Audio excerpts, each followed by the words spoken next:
Hello friends, आज हम Prince cut blouse बनाना सीखेंगे। तो ये मैंने सिंपल ब्लाउज़ की जैसे कटिंग होती है उसी कटिंग में मैंने ये प्रिंस कट बनाया है।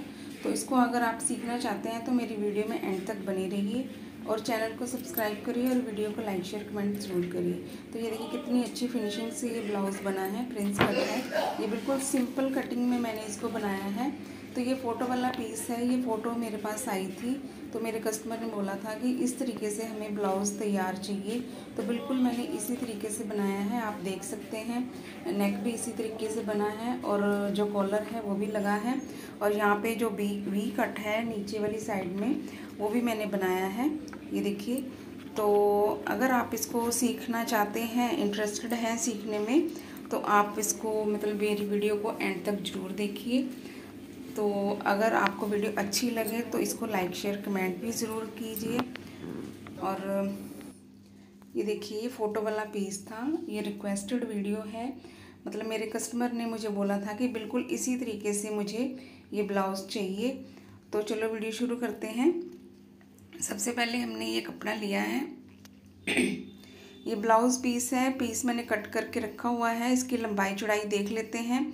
चौड़ाई इसकी मैंने रखी है 12 इंच की, 12.5 इंच की, और लंबाई मैंने इसकी 17 इंच की रखी है, ठीक है। 16.5 पौने 17 इंच आप रख सकते हैं। थोड़ा सा कपड़ा मैंने ज़्यादा ही लिया है। नॉर्मल ब्लाउज जैसे कटिंग करते हैं 2 इंच मार्जिन हम छोड़ते हैं, इसमें मैंने 3 इंच मार्जिन छोड़ा है। तो इसका तीरा मैंने 7.5 इंच लिया है क्योंकि कॉलर वाला ब्लाउज़ है। तो आर्म होल मैंने 7 इंच लिया है। कॉलर वाले ब्लाउज़ में आर्म होल भी ज़्यादा रखते हैं और तीरा जितना होता है उतना ही रखते हैं। तो चेस्ट हमारी है 36 इंच की, तो इसका चौथा भाग लेंगे, 9 इंच रखेंगे तो 1/4 इंच हमारा सिलाई में जाएगा। तो मैंने 9.25 इंच पे यहाँ पे निशान लगाया है, ठीक है। ऊपर से हमने प्लेट डालनी है 10 इंच पे, तो तैयार हमारी 9.5 इंच पे हो जाएगी, ठीक है। यहाँ पे हमने जो मार्जिन छोड़ना है वो हमने 4.25 इंच पे रखना है क्योंकि 1/4 इंच हमारा सिलाई में जाएगा और 4 इंच हमारा मार्जिन रह जाएगा। तो इस तरीके से ऊपर से मैंने जो लेंथ ली है वो मैंने 13 इंच पे निशान लगाया है, इस तरीके से, ठीक है। इसको आप लाइनिंग लगा कर भी आप निशान लगा सकते थे, लेकिन मैंने मेन फैब्रिक में ही निशान लगाए हैं, तो आप लाइनिंग लगा कर भी निशान लगा सकते हैं। तो यहाँ से भी मैंने 4 इंच में डिस्टेंस छोड़ा है और 1.25 इंच पे इस तरीके से मैंने प्लेट डाल दी है, ठीक है। दोनों साइड में मैंने 1.25 इंच इस तरीके से प्लेट डाली है। तो यहाँ पे आपने ये वाली प्लेट को इस तरीके से आपने मिला देना है, ठीक है।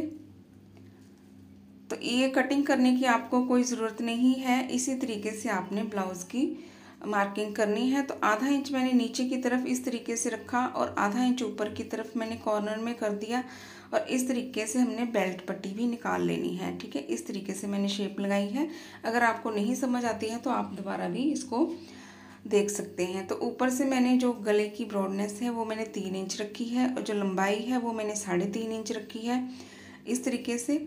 अब इसकी शेप बना देंगे, गोल शेप में इसकी कटिंग कर देनी है। नीचे की तरफ हमने डिज़ाइन बनाना है, तो ये मैंने मार्क कर दिया है, ये मेरी मार्किंग हो चुकी है। अब इसमें मैंने लाइनिंग अटैच करनी है, ठीक है। जैसे कि मैंने पहले बताया है कि आप लाइनिंग अटैच करके भी इसको बना सकते थे, लेकिन मैंने कोई भी पार्ट कट नहीं किया है। सबसे पहले मैंने लाइनिंग लगानी है यहाँ पे। तो जो ब्लाउज़ की सीधी साइड है वो मैंने ऊपर की तरफ रखी है, फिर मैंने लाइनिंग रखी है। जो उल्टी साइड है वो नीचे रहनी चाहिए ब्लाउज़ की, क्योंकि लाइनिंग को पलटाएंगे तो हमारी जो सीधी साइड है वो ऊपर आ जाएगी, ठीक है। इस तरीके से मैंने लाइनिंग भी स्टिच कर दी है। तो अब मैं इसको पलटाऊंगी लाइनिंग को, तो जो ब्लाउज़ की सीधी साइड है वो मेरी ऊपर आ जाएगी, इस तरीके से, ठीक है। अब इसको हम सेट कर लेंगे, कपड़े को, लाइनिंग को सेट कर लेंगे। फिर हमने इसको इस तरीके से उल्टी साइड में देखना है। उल्टी साइड में जो मार्क है मैंने लगाए हुए थे वो मुझे नज़र आ रहे हैं। तो इस तरीके से मैंने लाइनिंग के ऊपर भी ऐसे मार्क लगा लिया है, ठीक है। तो आप चाहें तो लाइनिंग के ऊपर भी मार्क कर सकते हैं, नहीं तो आप इस तरीके से भी इसको ड्रॉ कर सकते हैं। तो यहाँ पे मैंने मार्किंग कर दी है। अब मैंने यहाँ पे बेल्ट की कटिंग कर लेनी है, ठीक है। इस तरीके से सिर्फ मैंने बेल्ट ही कट करी है और मैंने पार्ट कोई भी कट नहीं करा है। जैसे प्रिंस कट में अलग अलग पार्ट कट करते हैं उस तरीके से मैंने नहीं कट करे हैं। तो थोड़ा सा मैंने एक्स्ट्रा ही कपड़ा रखा है क्योंकि यहाँ पे जैसे हम सिलाइयाँ लगाएंगे ना तो हमारा सारा कवर हो जाएगा, 14 इंच का हमारा ब्लाउज़ तैयार होके आएगा। तो इसलिए मैंने थोड़ा सा ज़्यादा ही कपड़ा रखा है। अगर ज़्यादा का इलाज होता है, कम का इलाज नहीं होता है। तो इसलिए आप भी थोड़ा सा ज़्यादा ही कपड़ा रखें, जैसे मैंने बताया था उतना आप रखेंगे तो परफेक्ट आपका ब्लाउज़ बन के तैयार होगा। और यहाँ पे हमने ये जो बेल्ट है वहाँ पे हमने वी शेप इस तरीके से बनानी है। ठीक है, ये देखिए ऊपर से मैंने 1 इंच छोड़ा है और यहाँ पे मैंने वी शेप बना दी है। इसके बाद में हम करेंगे स्टिचिंग। तो सबसे पहले हमने जो लाइनिंग में स्टिचिंग नहीं है वो मैंने स्टिच करनी है। ठीक है, मार्क कर लेंगे। दूसरी साइड में भी इस तरीके से मैंने मार्क लगा लिए हैं, ये देखिए। तो इस तरीके से आप भी सारे मार्क लगा लें और कपड़ा बिल्कुल भी कट नहीं करें और इसी में से आप प्रिंस कट ब्लाउज़ बना सकते हैं। ठीक है, तो ये मेरे मार्क लग चुके हैं। अब मैंने यहाँ पे जिस पार्ट में सिलाई नहीं लगी हुई है उस पार्ट में मैं लाइनिंग में सिलाई लगा लूँगी और उसके बाद मैंने जो प्लेट्स हैं उसमें मैंने स्टिचिंग करनी है। यहाँ पे इस तरीके से इसको पकड़ेंगे। ठीक है, यहाँ पे जो 1.25 इंच का मैंने निशान लगाया था बिल्कुल उसके ऊपर ही हमारी जो सिलाई है वो आनी चाहिए। ठीक है, इस तरीके से मैंने प्लेट में सिलाई लगाई। तो इसको मैंने कट नहीं करा है, सिर्फ सिलाई से ही हमने कवर करना है। तो जो हमने दूसरी साइड में प्लेट डाली है आर्म होल की साइड में, तो इस तरीके से मैंने इसको पकड़ा है और इसको हमने गोलाई में इस तरीके से घुमाते जाना है सिलाई को। ठीक है, ये देखिए इस तरीके से हम घुमाते जाएंगे कपड़े को। फिनिशिंग से आपने सेट कर देना है इस तरीके से, कोई भी झोल वगैरह इसमें नहीं आना चाहिए। ठीक है, कपड़े में। तो इस तरीके से मैंने गोलाई में इसको घुमा करके सिलाई लगा दी है। आप चाहें तो डबल सिलाई भी लगा सकते हैं। तो ये देखिए मेरा जो स्टिचिंग है हो चुकी है। कितना अच्छा यहाँ पे पफ बन के सामने आया है। ठीक है, सॉरी कप बना है इसमें। तो दूसरी साइड में भी मैंने इसी तरीके से इसको स्टिच कर दूंगी। ठीक है, तो इसी तरीके से आपने भी इसको स्टिच करना है। ठीक है, इस तरीके से पहले हमने नीचे वाली साइड में प्लेट डाली, फिर हम ऊपर वाली साइड से इसको घुमाते हुए सिलाई को सिलाई के साथ मिला देंगे। ठीक है, इस तरीके से आपने भी इसको इसी तरीके से बिल्कुल स्टिचिंग करना है। तो ये देखिए यहाँ पे मैंने इसको इस तरीके से ऐसे घुमाते हुए यहाँ पे भी स्टिचिंग कंप्लीट कर दी है। ठीक है, तो ये देखिए ये दूसरी साइड का भी मेरा जो कप है वो बनके कितना अच्छा तैयार हुआ है। सिर्फ एक प्लेट ही डाली है तो कितनी अच्छी शेप आ गई है। तो ये देखिए अब यहाँ पे हमने बेल्ट अटैच करनी है नीचे वाली साइड की। तो ये जो बेल्ट है, ठीक है, पहले हम वी शेप बनाएंगे, इसकी वी कट बनाएंगे। तो ये जो लाइनिंग है इसको हम इस तरीके से सीधा कर लेंगे, पलटा लेंगे, उल्टी साइड की तरफ पलटा लेंगे और जो हमें मार्किंग दिख रही है उसके ऊपर हमने मार्क कर देना है। फिर उसके ऊपर ही हमने सिलाई लगा देनी है इस तरीके से।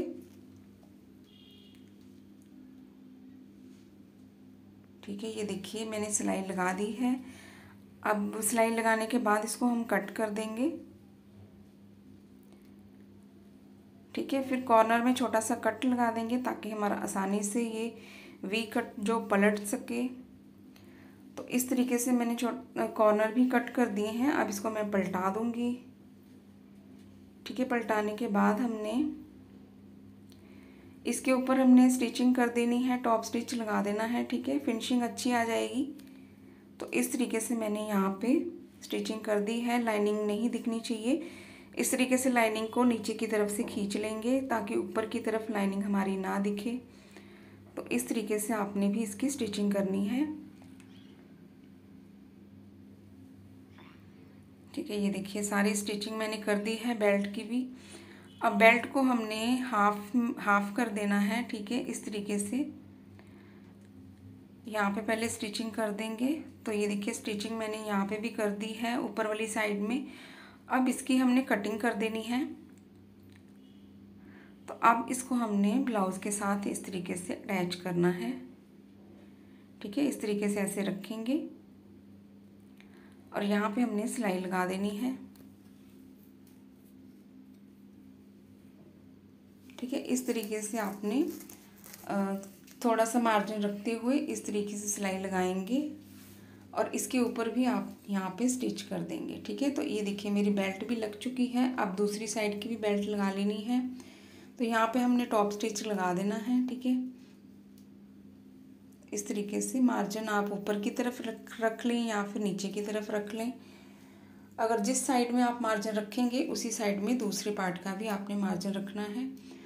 जैसे आपने टॉप स्टिच लगाना है ना, उसकी बात मैं कर रही हूँ।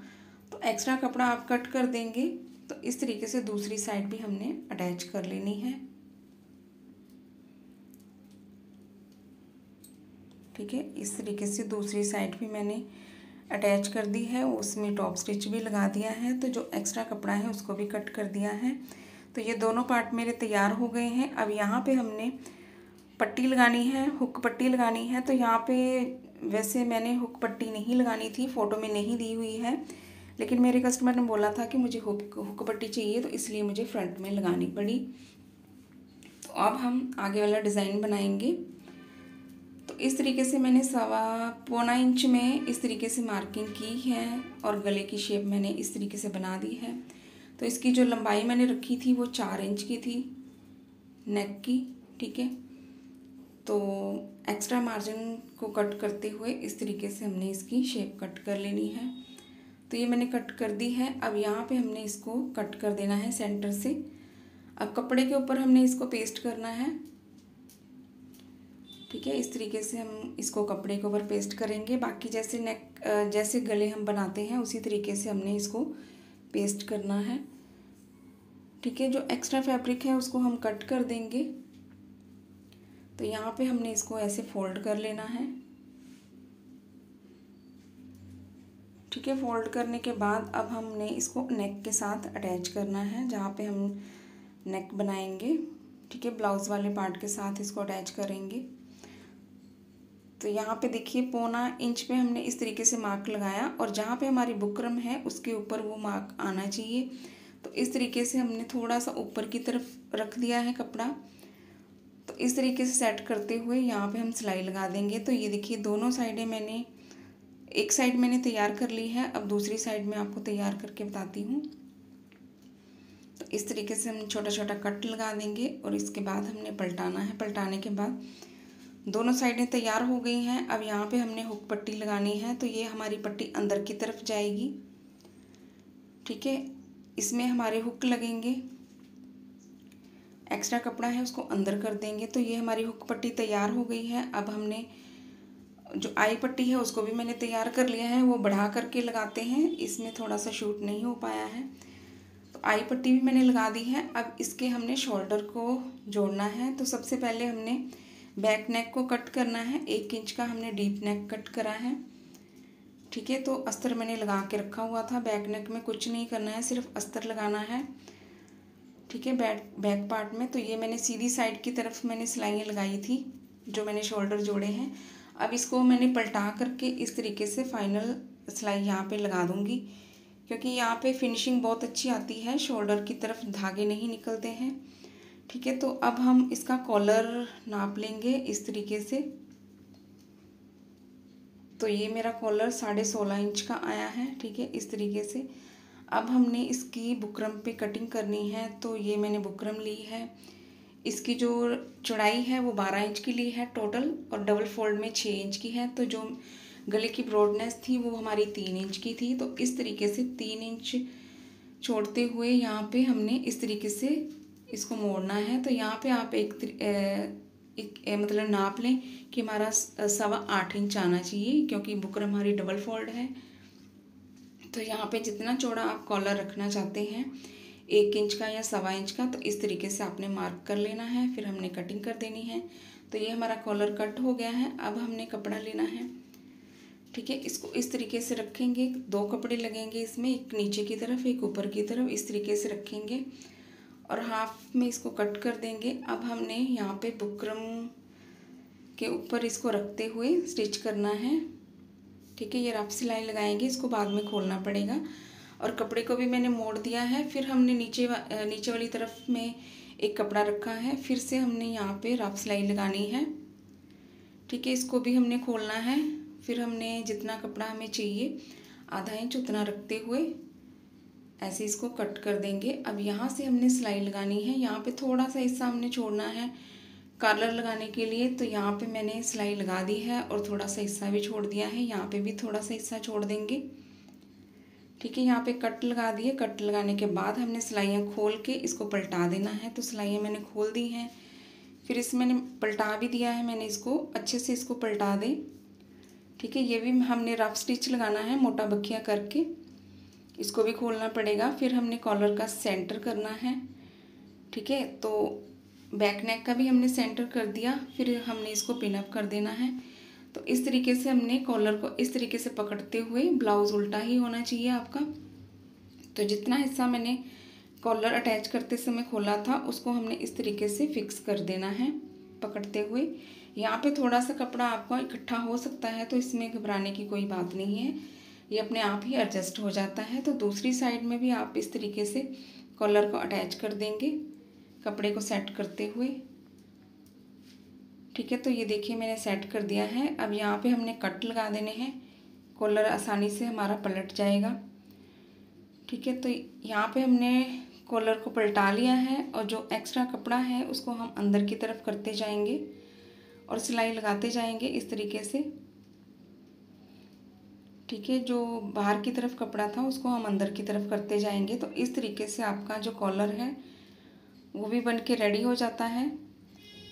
ठीक है, आप सिलाई को पक्का कर देंगे। यहाँ पे भी सिलाई आपने कॉलर के किनारे पे भी सिलाई आपने घुमा देनी है, पक्की तरीके से आप सिलाई लगा देंगे।